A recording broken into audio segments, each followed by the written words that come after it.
Hello friend, once again warm welcome to all of you. The day number 7 vocabulary and दोस्तों सबसे पहले कुछ नाम जिन्होंने अपने होमवर्क्स भेजे हैं। नीति चौधरी, आरती,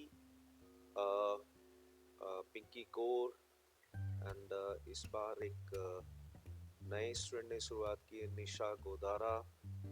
और पुराने स्टूडेंट्स कंटिन्यूस सभी भेज रहे हैं, उमेश, आशीष, शिवजी, राधिका, मोनिका, स्वाति।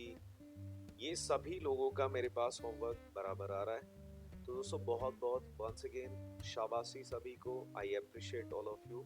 और इसी तरह से मेहनत करते रहिए दोस्तों, रिजल्ट 100% आएगा जब आप निरंतर मेहनत करते रहेंगे। तो देखिए दोस्तों, विदाउट वेस्टिंग टाइम चलते हैं अभी और सीख। सबसे पहला वर्ड जैसे कि आप देख पा रहे हैं, आज हम एक्चुअली मुझे एक दो स्टूडेंट्स की रिक्वेस्ट आई थी कि थोड़ा सा फ्रेजल वर्ब्स के बारे में भी पढ़ाइए, क्योंकि दैट इज ऑल्सो इम्पोर्टेंट। तो आज मैं थोड़ा सा फ्रेजल वर्ब्स के बारे में भी आपको बताऊंगा। अकाउंट फॉर, देखिए पहला वर्ड है आज आपका अकाउंट फॉर, एक्सप्लेन। ओके, कोई भी किसी चीज को एक्सप्लेन करना, किसी की व्याख्या करना।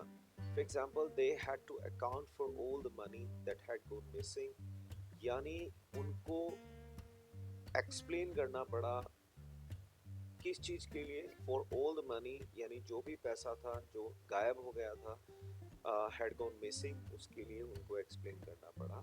नेक्स्ट वर्ड देखिए, एक्ट ऑन।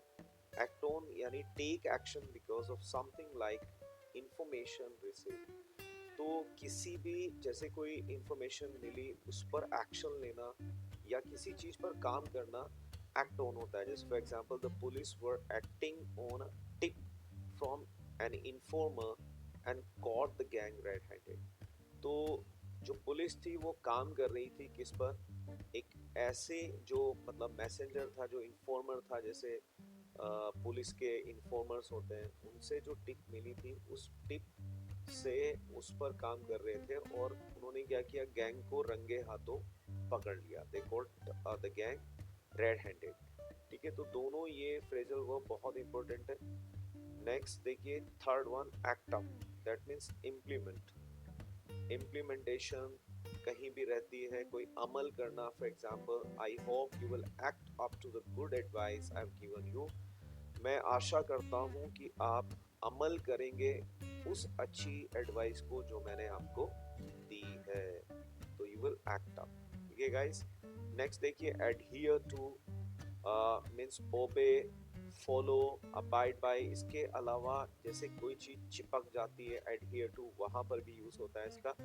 तो यहाँ पर तीन एग्जांपल से मैं इस फ्रेजल वर्ब को आपको समझाने की कोशिश करता हूँ। How many people actually adhere to this view. तो कितने लोग एक्चुअली इस विचार पर को मतलब का पालन करते हैं या उसको मानते हैं या उस पर अमल करते हैं। ठीक है, राइट। तो पालन करना, किस चीज को मानना। And we adhere to the contract, यानी हम इस अनुबंध, यानी जो कॉन्ट्रैक्ट है, अनुबंध, उसका पालन करते हैं। तो यहाँ पर भी इसका मतलब पालन करना होता है और यहाँ पर ये देखिए एक्ट अप का मतलब अमल करना होता है। तो इसमें कंफ्यूज मत होना, ये दोनों थोड़े से अलग हैं। एंड देखिए यहाँ पर एक थर्ड जो मैंने बताया था चिपकने की सेंस में, तो wet clothes, clothes adhere to the skin. तो जो गीले कपड़े होते हैं वो त्वचा से चिपक जाते हैं। ठीक है, स्किन से चिपक जाते हैं। अब देखिए फिफ्थ वन यहाँ पर, that is aim at. Aim at मतलब टारगेट, एक तरह से लक्ष्य, किसी चीज पर लक्ष्य करना, किसी को टारगेट बनाना या लक्ष्य साथ मतलब अपना लक्ष्य बनाना। That's the magazine is aimed at teenagers. ठीक है, तो जो लक्ष्य, मैगजीन मतलब द मैगजीन इज एम, तो लक्ष्य बनाया जाता है मैगजीन को एट टीनेजर्स, यानी टीनेजर्स उनका लक्ष्य होता है। तो जो मैगजीन है वो स्पेशली टीनेजर्स के लिए होती है। ठीक है, तो ये देखिए, ओके, ये पैसिव वॉइस है, is aimed at teenager.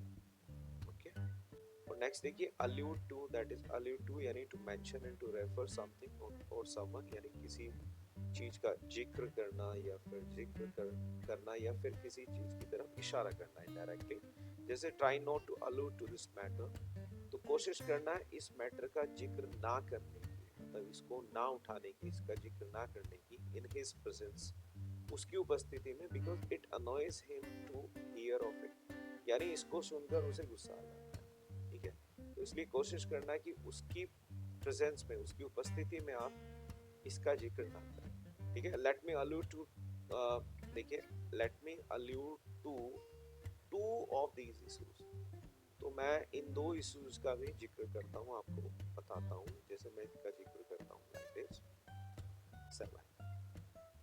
Seven यहाँ पर है आंसर बैक, यानी reply rudely to someone in authority, यानी किसी की को पलट कर जवाब देना, एग्जैक्टली राइट, किसी को पलट कर जवाब देना, वो that is called the answer back. For example, जैसे हर मदर वाज शॉक्ड, उसकी माँ शॉक्ड थी when she started answering her back and refusing to help.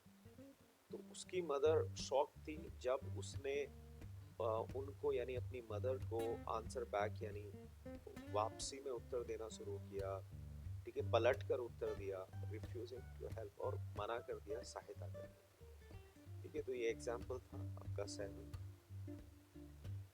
Next देखिए आस्क फॉर। आस्क फॉर का यूज होता है प्रोवोक अ नेगेटिव रिएक्शन। जैसे हम जनरली बोलते हैं हिंदी में ना, कोई चीज मोल ले लेना, जैसे for example you are asking for trouble, तो आप ना एक मुसीबत मोल ले रहे हो।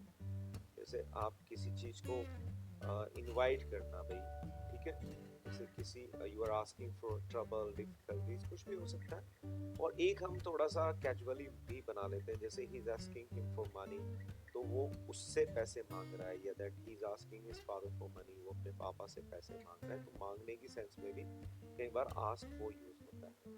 नेक्स्ट देखिए ask in invite somebody into your house, ठीक है।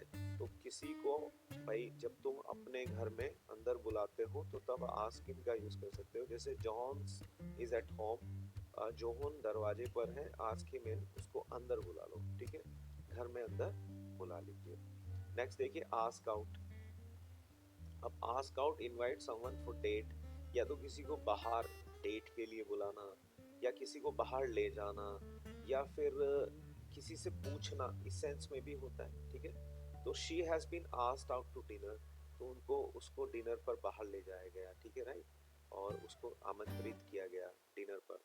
And I asked out of curiosity, ठीक है। तो क्यूरियोसिटी मतलब जिज्ञासा, तो मैंने जिज्ञासावश उससे पूछा, या मैंने पूछा, ठीक है, जिज्ञासावश। तो दोस्तों ये थे आज के इस वीडियो के 10 वर्ड्स, जो कि फ्रेजल वर्ब्स थे।